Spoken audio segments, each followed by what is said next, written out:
Hello everyone, and welcome back to another episode of Business Builders. Today we're joined with Randy Mitchelson, who is the Vice President of Sales, Marketing, and Public Relations for M&M Multimedia.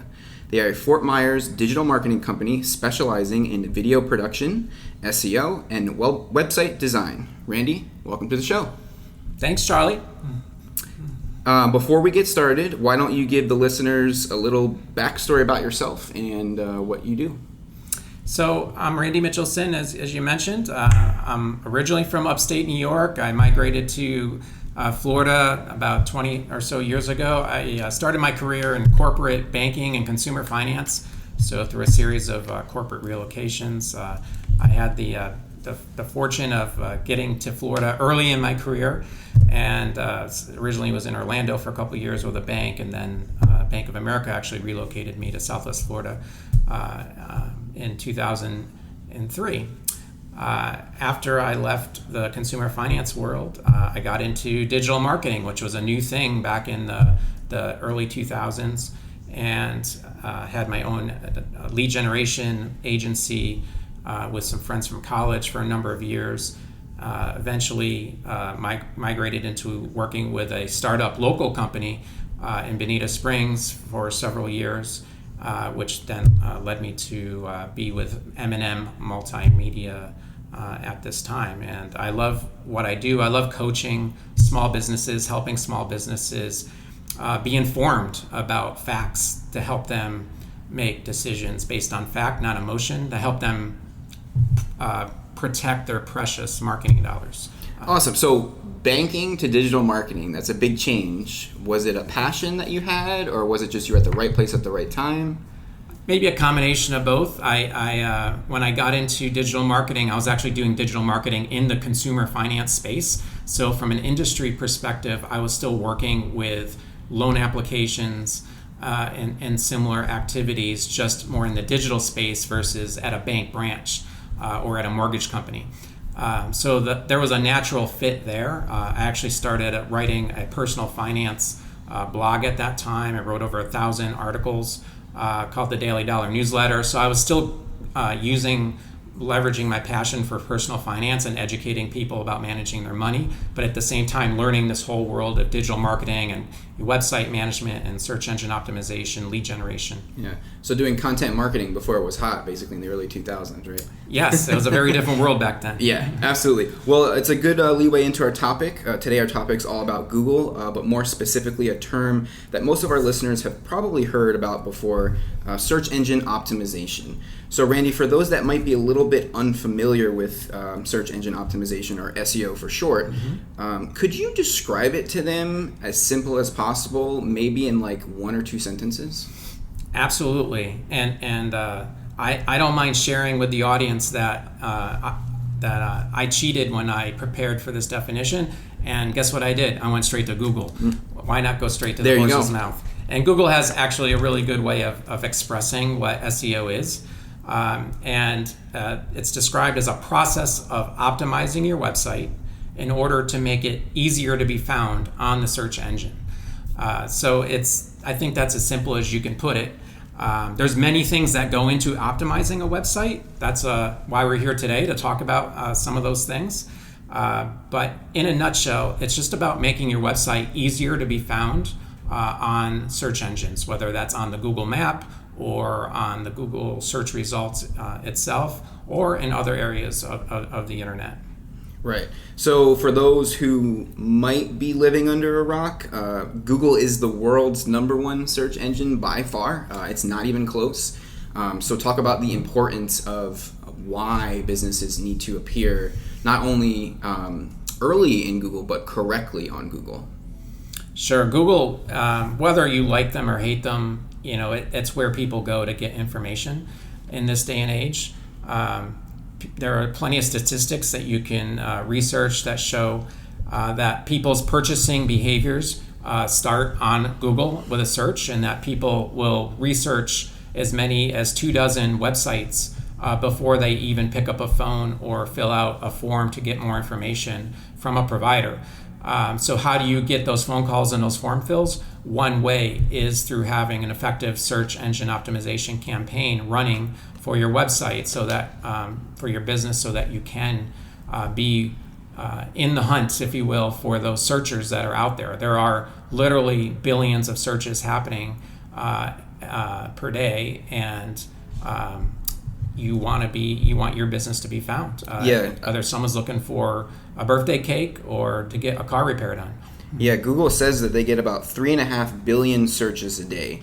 So obviously that's where people are going to look for that information. And as you mentioned, you want to have not only a piece of that, but the right pieces of that. Let's backtrack a little bit. You had mentioned it earlier, basically the anatomy of how Google is laid out, right? Because Google has changed a little bit over the years. They change every day, but predominantly they follow the same format. They do, and it's good to mention that they do change every day. They literally are constantly improving their search results. It's something that they're obsessive about, is giving the best result at the right time. And the Google search results have evolved over time. So now there's basically 3 major sections of page 1 of a Google search result. At the very top of page 1, you're typically going to see ads. It's usually 2 or 3 placements, and you'll see physically see the word ad in tiny letters next to each of those listings. Right. And that is the Google ad platform, and companies are participating in a live auction to get their listings displayed in those spots. So that is the primo real estate at the top of page 1, and that's a whole nother conversation for another podcast, Charlie, is to talk about how to do an effective Google Ads campaign. But that's the first thing people see on a search result. The second section of page 1 of Google is typically the maps section. So you'll see the Google map, and you'll see typically the 3-pack, we call it, of the top 3 businesses that are displayed with their pin drops on that map. And that's a whole separate Google platform that's offered for free to businesses. So if any business hasn't yet claimed their Google business listing, that's something that you would want to look into immediately. And there's plenty of information online on how to do it yourself. It's not that hard, but if you want to talk to a marketing person, you can certainly do that as well. But the bottom line is it's free, it's Google, it's powerful, and you should have your business listing up on there and adequately filled out with all the information about your products and services, hours of operation, etc. Yeah, I would assume it's probably really important to fill out the Google section of your business to be displayed on Google. It just makes sense, right?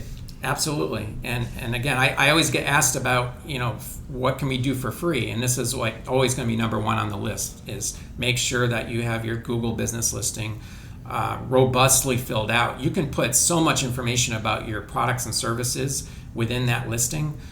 You can mark attributes about your business, whether you're veteran-led or a women-owned business or a black-owned business. If you're a restaurant, you can set attributes about whether you're doing takeout or delivery, or whether you have unisex bathrooms. Like there's dozens and dozens of things, depending on your industry, that you can fill out within that listing to give as much information to searchers as possible, including buttons to your website, directions to drive to your location, and click to call.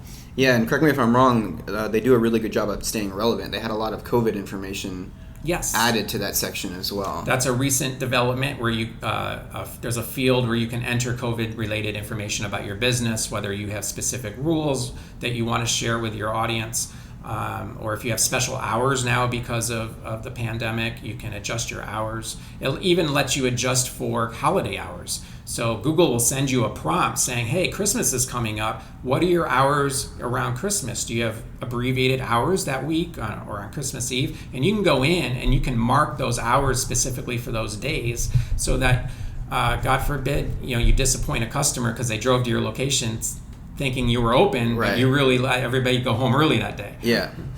So below the paid, below the map, after Google My Business, you basically get what Google calls organic results. Exactly. Those are the organic results. Those are the listings that are there on the merits of your website. And that's what we're talking about today predominantly, is search engine optimization and getting your business listed and ranked highly in those results. And there's many hundreds, if not thousands, of variables that play into that. And we're going to cover today some of the big buckets of those, so you have a basic understanding of the types of activities that SEO involves, so that you can be better prepared to shop for those services if SEO is something that you feel is a priority for your business.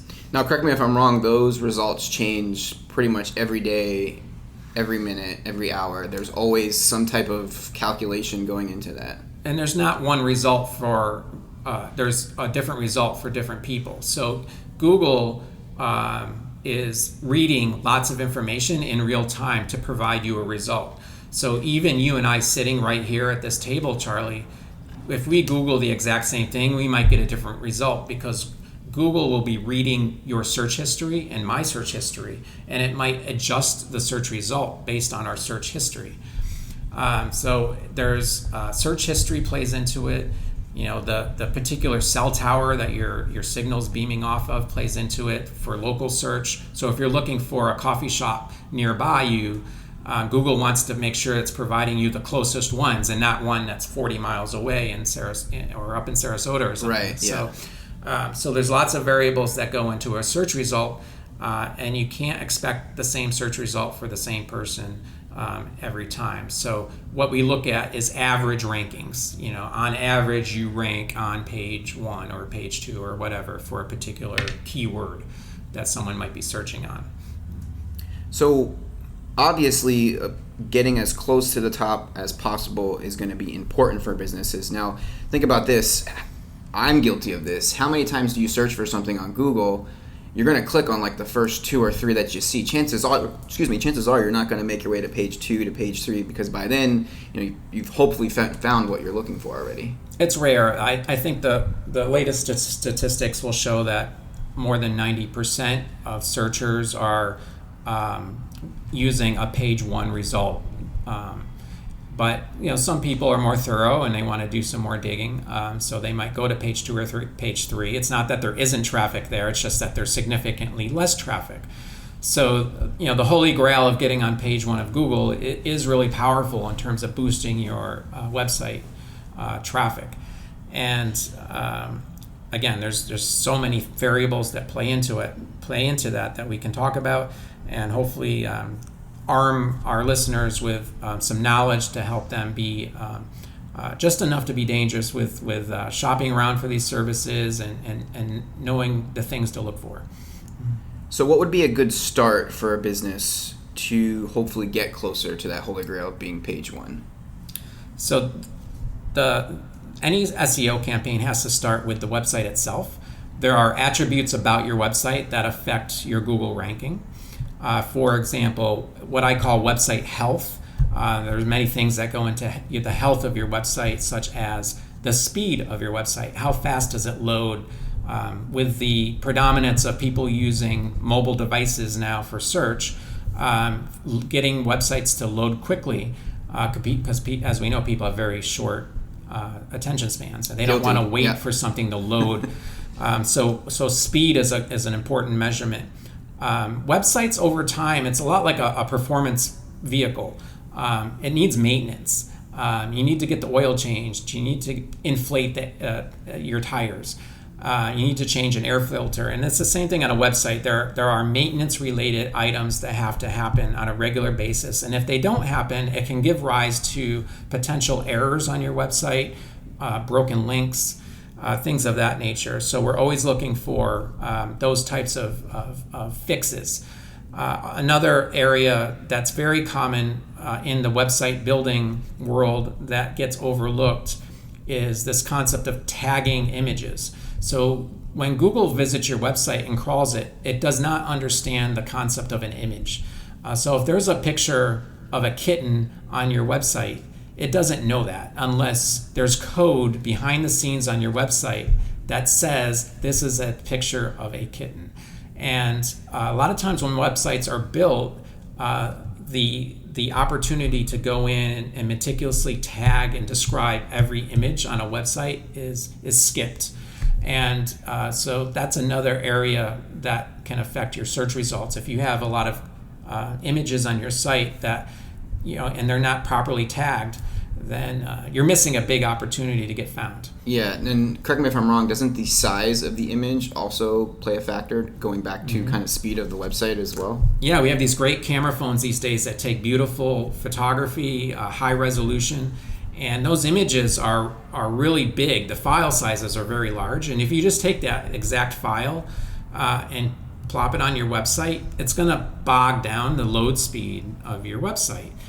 So there are techniques to compress images so that they load faster. And there's other pieces of software that can be loaded onto a website to help speed up the process of images loading on a website. So for real estate companies that have listings or beautiful photography of the homes that they're offering for sale, that's a great example of a website that could potentially be a slow mover because of that great photography if those images did not get properly compressed. Right. And are there any free tools to help do that? Is that something that you should do before you upload? It's always good to work with a web developer that understands these techniques.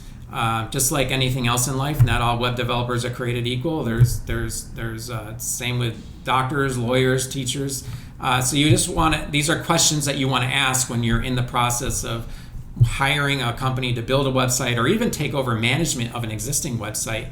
You want to be asking these things. Can you go in and compress my images? Are they a proper size? And there are free diagnostic tools that can be run on a website that will spit out results to say you have some what we call heavy imagery on your website. So yes, there are free tools, and it's also something that should be part of that conversation when you're hiring somebody. Yeah, definitely. Going back to mobile, you had mentioned Google's transition to kind of mobile. Yeah. How does the mobile layout of your website pan out in terms of SEO? It's actually more important than ever. I'm glad you asked that because there's actually some breaking news, so to speak, with Google. We should cue the music, right? Yeah. Breaking news. Exactly. So as of March 2021, just a few weeks ago, Google has finalized the process of switching over to what they call mobile first indexing only, which means that they are only crawling your mobile website. If you have two separate websites, one that's designed for desktop and one that's like a clone of it that's designed specifically for a mobile device, Google's only going to be crawling the mobile version of the website. That gives you another inkling into how predominant mobile search is in the world these days. That Google's going to just completely dismiss desktop versions of websites. So in the past, companies have invested in having separate mobile versions. We used to see websites that started with M. Those types of websites are basically antiquated now, and Google does not want to see two cloned versions of the same company's website out there. So mobile is really important. It's just something that is critical, and if you still have a website that's not mobile friendly, it's really time to set aside some budget to bring it into compliance with the expectations of Google now. So the key takeaway is if you made and developed your website years ago, you should probably take a look at that now. I mean, you should always take a look at it, but you should even pay more attention now, considering that if you made it years ago, it probably wasn't optimized for mobile to begin with. Now's the time to make sure that you are optimized for mobile. Yeah, there's a good chance if your website's more than 7 years old that it may not be completely mobile friendly. Again, to your question earlier, there's a free test for that Google offers. Any business owner can just go to Google and search on Test My Site Google, those 4 words, Test My Site Google. The first result that will come up is a free tool from Google where you enter in your website address and it'll run a report for you and give you some information about whether your website is mobile friendly or things like that. So So again, you don't have to pay a lot of money to get some of this information if you know where to go. Awesome. That's a great takeaway. So let's go back to kind of getting back to the meat and potatoes about SEO. We talked about images and on-page speed optimization. Is there anything else that's a good kind of starting point for people? So besides website health, that category of things that affect SEO, I would say that there are two other big buckets related to SEO activity that should be part of a campaign. The first of those would be content. So what is content? Content is anything on your website that can be read or viewed or listened to or watched. So it could be a blog post, it could be a news release that you publish to the website, it could be a video, it could be the frequently asked questions page on your website. Even things like customer reviews, that's a type of content. Some companies have like case studies or free ebooks available for download. Those are other examples of content. So part of going back to why we do SEO, Google wants to give the best search results to their users. And one way that Google determines the best search results is what websites have the best content that people are gravitating to. What content are people sharing, commenting on, liking, engaging with, sharing, backlinking to? All that feeds into the Google algorithm. So if you have one of the best blog posts on your website about how to bake a 3-layer cake, and you have other bakers backlinking to that blog post, and other websites are linking to it because they also think it was a great way to teach someone how to bake a 3-layer cake. Google sees that. It recognizes that in its algorithm, and it rewards those websites that have other websites linking to their content. So we spend a lot of time in a search engine optimization campaign identifying appropriate types of content to incorporate into a business's toolbox. Sometimes that's video. As a video production company, we do a lot of FAQ videos. So if any business owner listening right now thinks about the top questions that your customers always ask you over and over and over again, those are perfect opportunities for you to do a 30-second or 60-second video. Publish that either on YouTube or another platform and share it on your website. Those are the types of pieces of content that are highly digestible. You already know that people are demanding that information because you already know you're getting that question all the time. And those are the types of content that we love to help businesses produce. Is there a magic number of how much content someone should put out? Is it weekly, monthly? Does that vary? It varies based on one big thing we look at is competitors. So how competitive of an industry are you operating in as a business?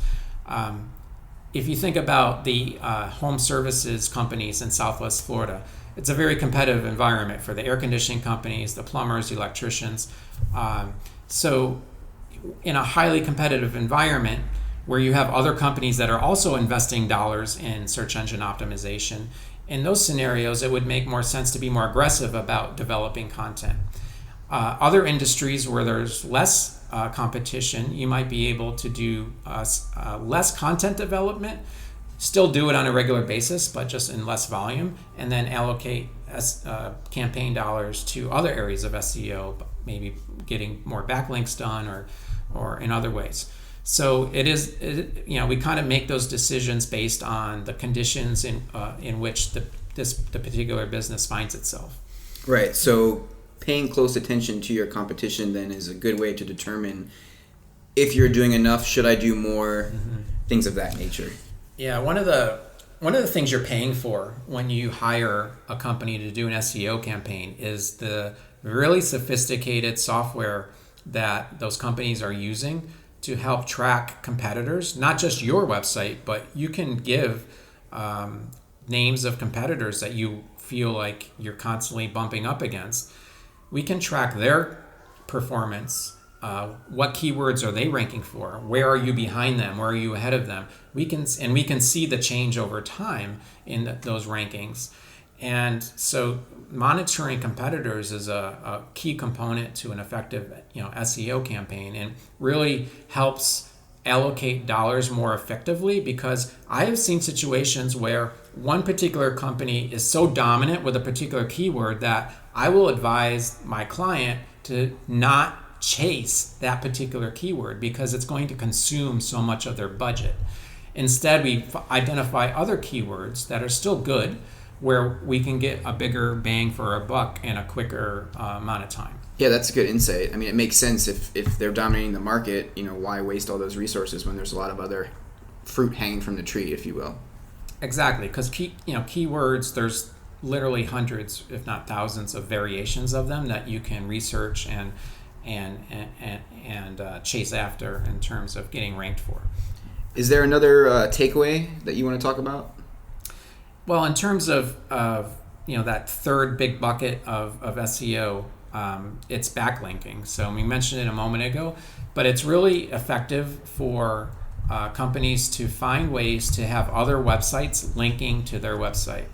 Now, there's some really low-hanging fruit in that area that people could do today. For example, you can set up your free business listing at southwestfloridainc.com. That will allow you to establish a backlink from the SWFL Inc.com website to your own website. That's an example of a quality backlink. Should pay you to sponsor. So you want to take advantage of those easy ones, and then there's some harder ones that you might want to get. For example, you might get a guest blogging opportunity on Forbes.com, or there's ways to become a guest writer or get yourself quoted in other people's articles where they're backlinking to your website. So those are more time-intensive but highly effective ways to build backlinks.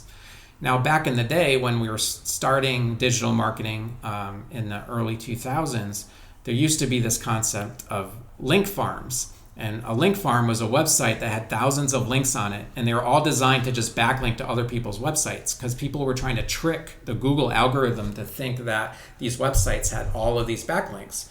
Over time, Google got wise to that behavior, and they improved their algorithm, and Google can now recognize a link farm versus a quality website.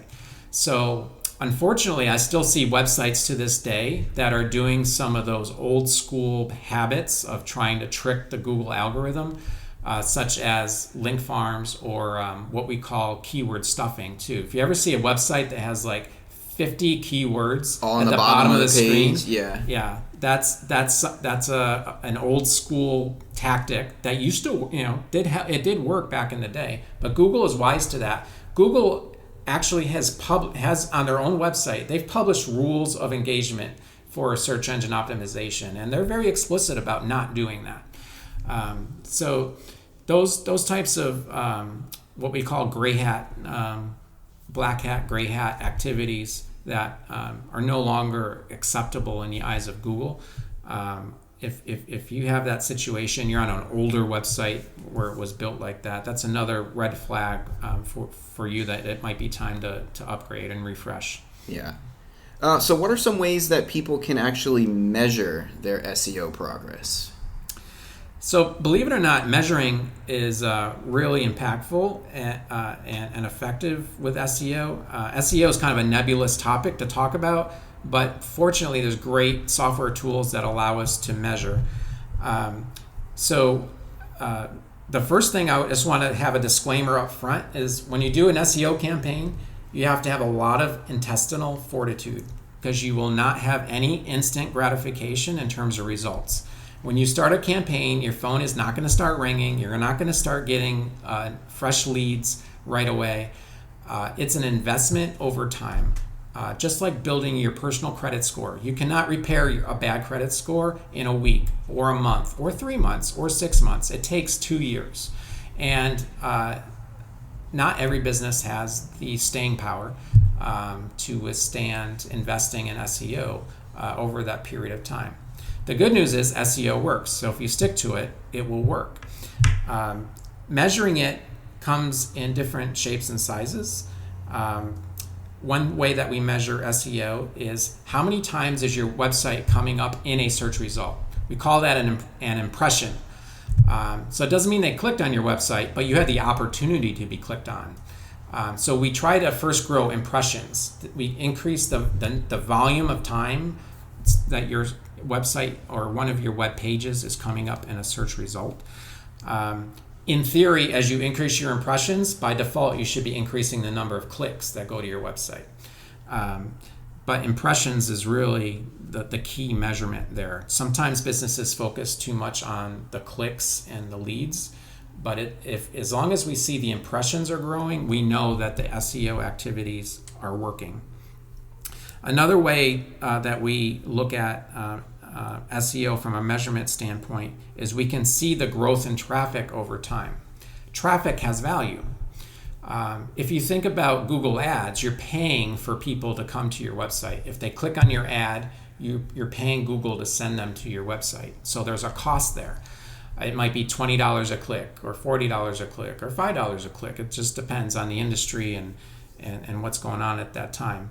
But the bottom line is there's a value to that click, and you can take that same philosophy and apply it to SEO. So if we increase your average monthly visits of your website from 500 visitors to 1,000 visitors, there's a value of that additional 500 visitors.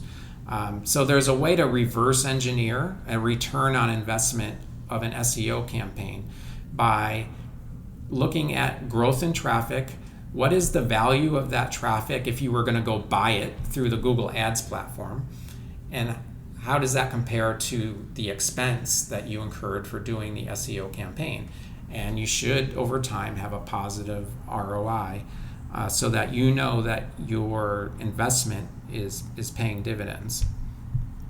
There are a lot of free tools as well that businesses can use. So again, you don't always have to hire a company to do this. There are great software packages that have free versions that give you limited functionality, but it gives you enough to get going, to get some data on your own. If you're the kind of your do-it-yourselfer type of business owner that likes to roll up your sleeves with these types of things. So there are free tools that Google offers. Google offers a free video series about SEO. They have a free blog about SEO. Google has what's called Webmaster Tools and Google Console. Those are both free tools that allows you to get data about your website. Google offers Google Analytics is a separate platform that offers free data about your website.